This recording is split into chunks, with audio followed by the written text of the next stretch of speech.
Pemirsa, Tabanan sebagai lumbung pangan Bali wajib dipertahankan dan dilestarikan agar ketahanan pangan di Bali tetap terjaga.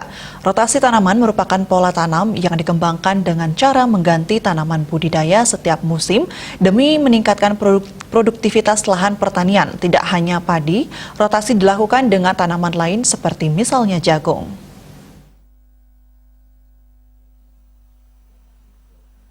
Rotasi tanaman dengan tanaman jagung dilakukan di Subak Asmat 4 Selemadak Timur, Tabanan pada tahun 2021. Subak berhasil memanen jagung dengan hasil yang memuaskan.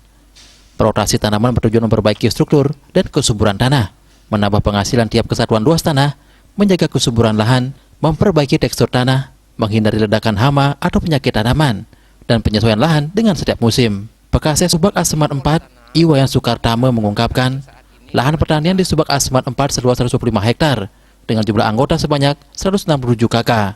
Meski di masa pandemi, mereka tetap menjalankan pola tanam. Apalagi pertanian dalam arti luas sedikit tidaknya masih bergeliat.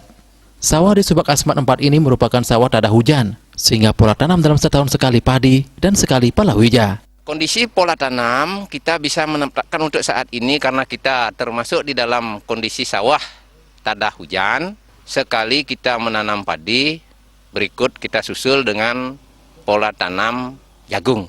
Nah, mudah-mudahan ke depan bisa kita tingkatkan IP pertanaman itu nantinya yang berharap 1 kali padi, 2 kali jagung, atau kemungkinan bisa kita balik 2 kali padi, 1 kali jagung. Pada tahun 2021, pihak Subak mengaku gembira karena panen jagung yang di Subak Asmat 4 mengalami keberhasilan hingga 99% dengan tingkat capaian produksi 90 kg per are atau 9 ton per hektar.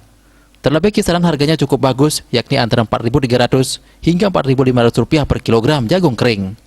Sementara dalam menekan laju penyebaran COVID-19 yang telah bermutasi ke varian Delta, bahkan di luar negeri telah terdeteksi varian Delta Plus, pihaknya senantiasa mengimbau para petani tetap menaati prokes.